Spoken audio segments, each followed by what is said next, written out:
Hi అండి, నమస్తే. Welcome to my creative passion. నేను మీ హేమ. ఈరోజు మన రెసిపీ వచ్చేసి గోబీ మంచూరియన్ అండి. ఇది చాలా సింపుల్ వేలో తయారు చేసుకోవచ్చు. ఆల్రెడీ మన ఛానల్లో soya Manchuria, next veg Manchurian ఇంట్లో ఎలా తయారు చేసుకోవాలో నేను ఆల్రెడీ వీడియోస్ చేశాను.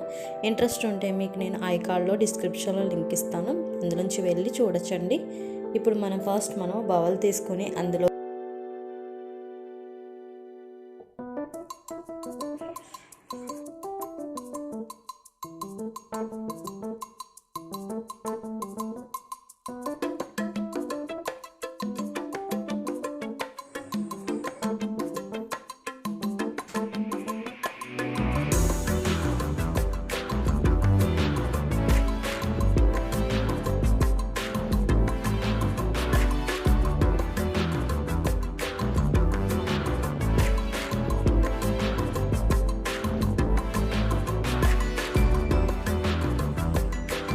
మ్యారినేట్ చేసుకున్న తర్వాత కాగుతున్న నూనెలో వేసేసి లైట్ గోల్డెన్ కలర్ వచ్చేంత వరకు వేసుకోవచ్చండి.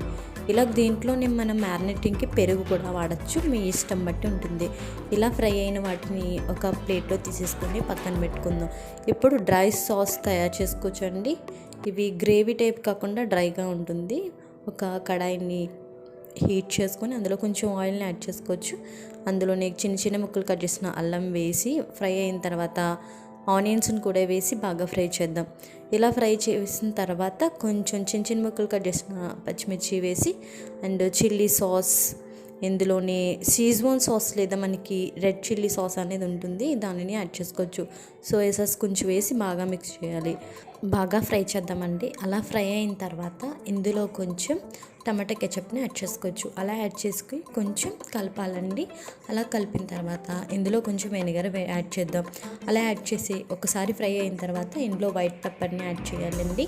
మనం ఇప్పుడు ఆల్రెడీ ఫ్రై చేసి పెట్టుకున్న గోబీస్ని ఇందులో యాడ్ చేసేసి బాగా ఫ్రై చేయాలి. లైట్ షుగర్ని కూడా యాడ్ చేసుకోవచ్చు, మన ఇష్టం బట్టి ఉంటుంది. ఇందులో కొంచెం వాటర్ కూడా ఏమీ యాడ్ చేయట్లేదు, వెనిగర్ ఇవన్నీ వాటిలో నుంచి గ్రేవీ సరిపోతుంది. ఇంకొంచెం సాల్ట్ని యాడ్ చేసేసుకొని స్ప్రింగ్ ఆనియన్స్తో గార్నిష్ చేసేసుకొని సర్వ్ చేసేసుకుంటే అంతేనండి, ఎంతో టేస్టీ అయిన గోబీ మంచూరియా రెడీ అయిపోయింది. సో ఫ్రెండ్స్, మీకు ఈ వీడియో నచ్చిందా? నచ్చితే లైక్ చేయండి, షేర్ చేయండి, కామెంట్ చేయండి. మీ ఫ్రెండ్స్కి, మీ రిలేటివ్స్కి ఈ వీడియోని సజెస్ట్ చేయండి. Thank you for watching.